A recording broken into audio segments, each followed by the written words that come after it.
This is my 2009 Yamaha R6 that identifies as a Gsxr, but today we're gonna try and change that. For the past month, I've been trying to un-Gsxr this bike. I have a bunch of parts to put on. Let's get on with the video. Let's go! We're about to ride these tubes down the slide. She couldn't even pull hers up. Oh my God! Hey, you beat me! I'm dying. Frisk this lady, she's stealing corn! This lady was stealing corn! Yeah, do you hear that?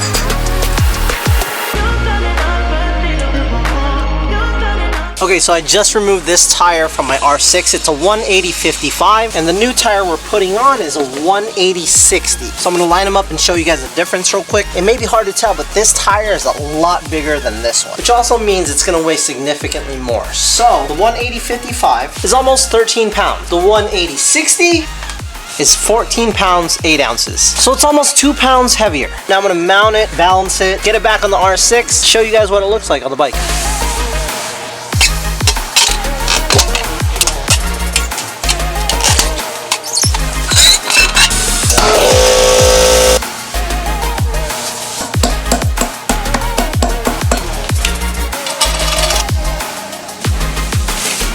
Okay, I think that's good.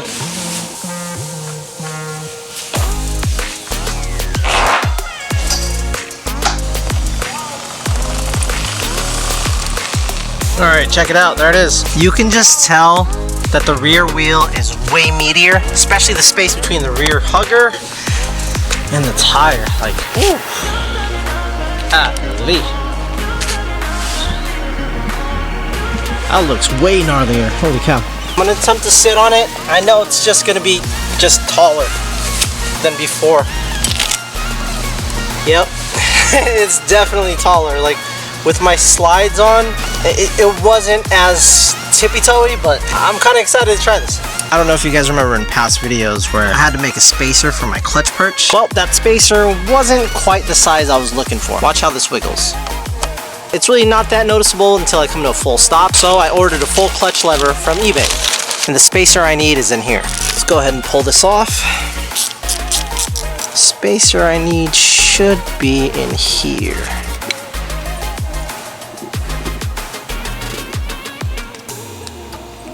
There you go.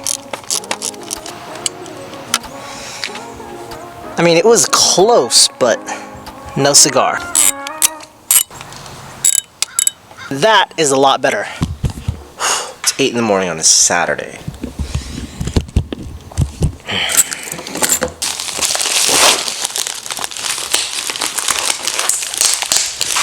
We got a new chain and some sprockets.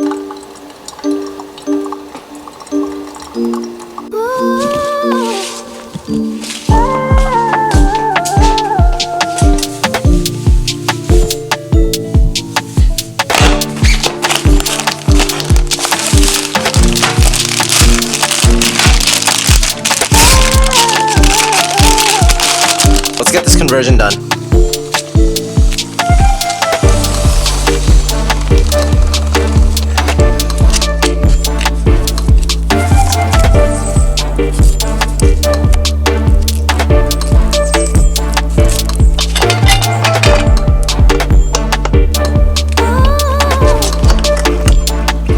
This is a brand new 520 motorcycle chain, and today I'm going to show you guys how to swap a sport bike's chain and sprockets. First thing I'm going to do is try to gain access to that front sprocket.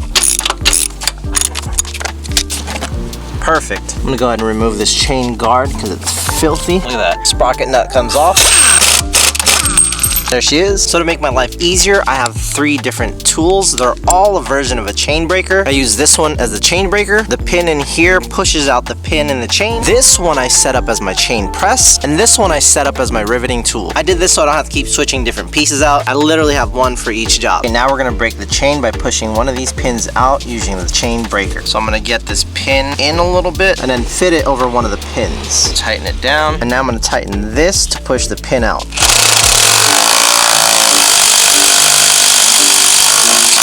And there it is. So easy a Gsxr rider could do it. Now you can take the chain apart. Now you can pull the chain out.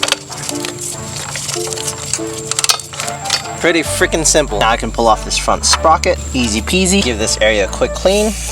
Now I can remove the rear wheel and get the sprocket off.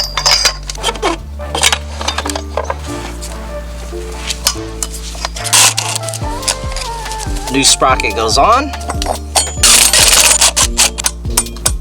So unfortunately I ran into an issue. I clearly got the wrong size sprocket. This is a 45 tooth stock and I got a 48 tooth. This is such a Gsxr rider move. But for the sake of this video, I'm gonna keep going.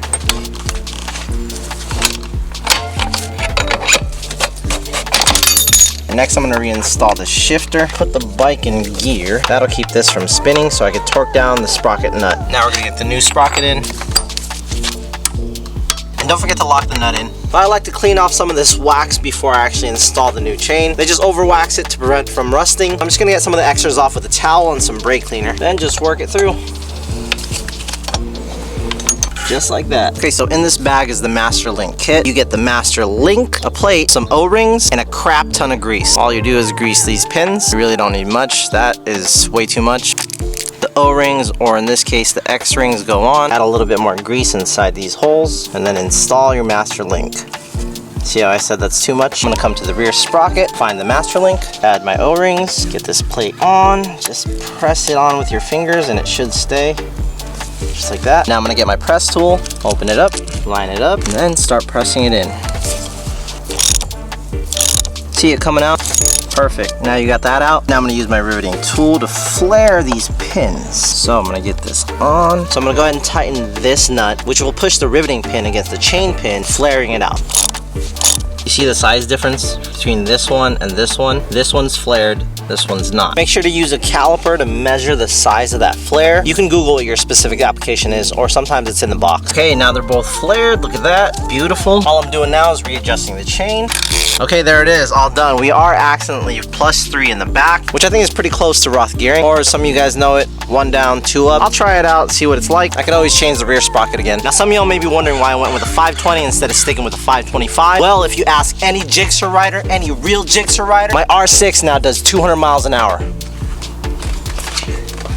All right, before I take the R6 out for a spin, I want to give a huge shout out to Leo Vinci. They sent me a slip-on from my RSV4. And a full system for the R6. But we're not installing this full system today. I'll unbox it and reveal it for you guys in the next video. What I do want to try is replace this Akropovich with this Leo Vinci. This is the Leo Vinci Corsa titanium slip-on for the Aprilia RSV4. Huge shout out to Leo Vinci for sending me the slip-on. But since I'm in America, you know, God's country, I'm gonna call this the Leo Vince. First, we gotta get rid of this Akropovic.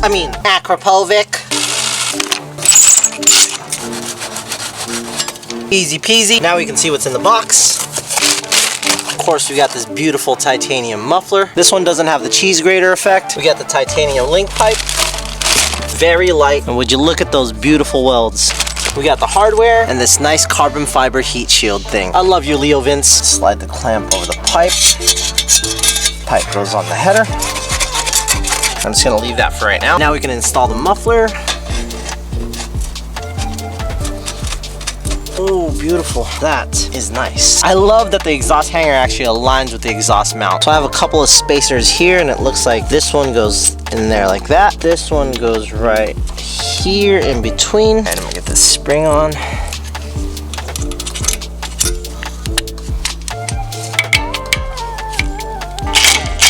All right, there she is. Let me know what you guys think. Let's get a close-up. Look at that. Beautiful laser etch up here too. Let's look at the inside of that. Ooh my gosh. It looks freaking beautiful. Let's do a sound check. Holy shit. It is so freaking loud.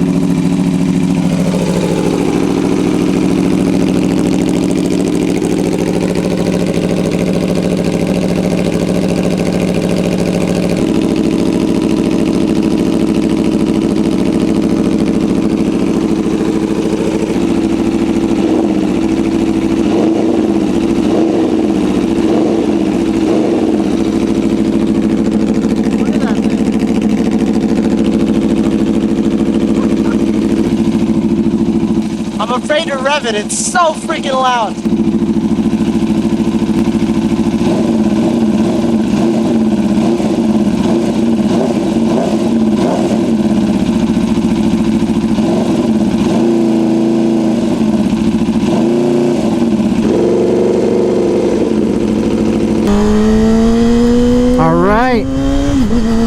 Welcome back to another Riding and Talking. We are on the R6 with the 160 rear wheel and +3 rear sprocket. Let's go. So I can already tell that the rear end is just, it's taller. It feels like this.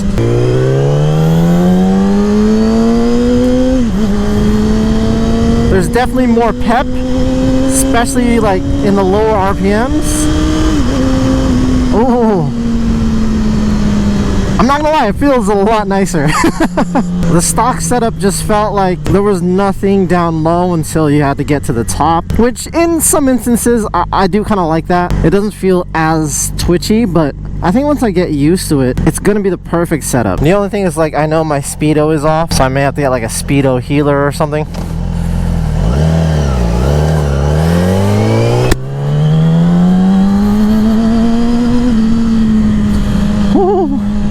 It feels good though. You know, I think I definitely am gonna get rid of the Aprilia. As much as I love that bike, I have more fun riding like 600s or even that like CF Moto 450 that I had. I just don't know if anybody actually buy that bike.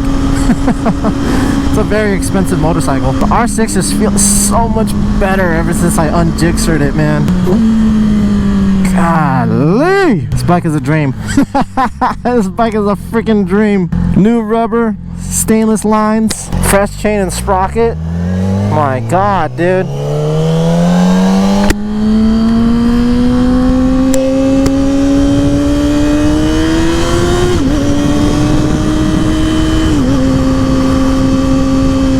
I can't wait to get that full exhaust on, but I'm either going to need an ECU flash, which I think I'm going to try to stay away from. The item I'm trying to buy to manage my fuel, it's called the Rapid Bike Evo, and it's pretty much just an auto tuner. I don't have to rely on anybody else's tune. Oh man, this bike feels good. I do like that +3 setup on that sprocket, man.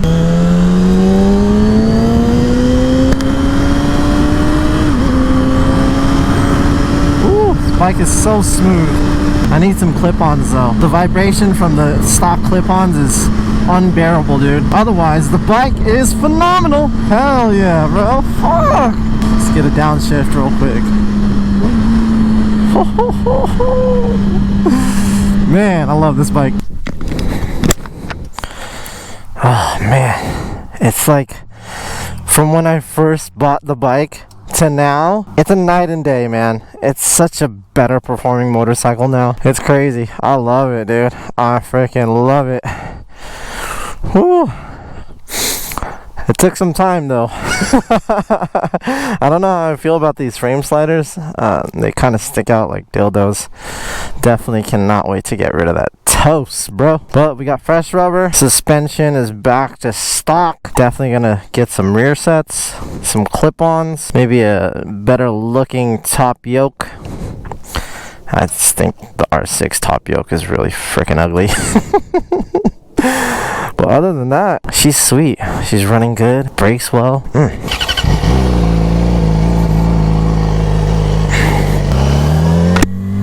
That +3 feels, I don't know how it feels. It's like, it's a little twitchy, but I think I just need to get used to it.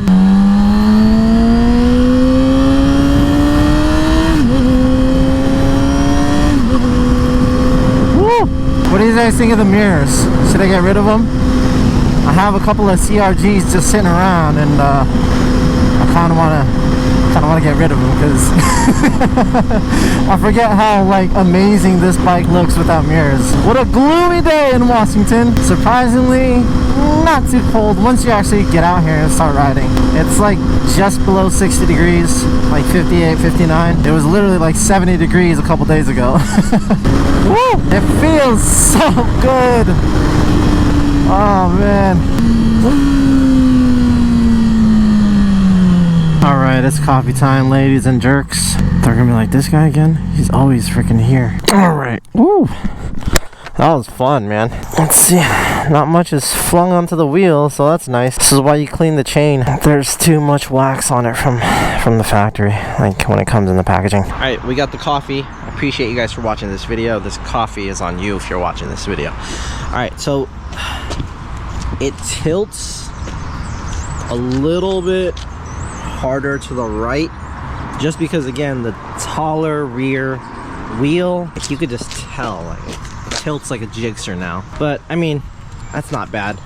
The thing that I'm concerned about is I had to shorten the wheelbase to fit that bigger rear sprocket. I do like the little pep in its step, but I think I'm gonna go down to like a 47, maybe a 46, one tooth higher. I don't know if that's gonna make a difference, but my main concern is bringing that wheelbase back out, because when I got the bigger rear tire, since it made it taller, it actually decreased the trail. Does that make sense for any of you guys? On the plus side, the clutch pull feels way better. It's way smoother. I don't think you guys understand, like when you have a nice smooth clutch pull, the pull actually feels lighter, because again, things are working smoothly. I do want to get rid of these Helios, and I still have my Fast and Furious light under here that's like barely hanging on. I don't know if I want to do a quick shifter. Kind of want to, especially if I'm going to get rid of the RSV4. We'll see.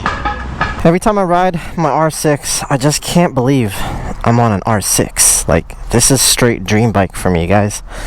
I know some of y'all are like, S1000RR, or maybe even like the Aprilia, right, is your dream bike. The R6 for me, with these headlights, dream bike, bro. And I got it, and I love it. I freaking love it. Except for that toast.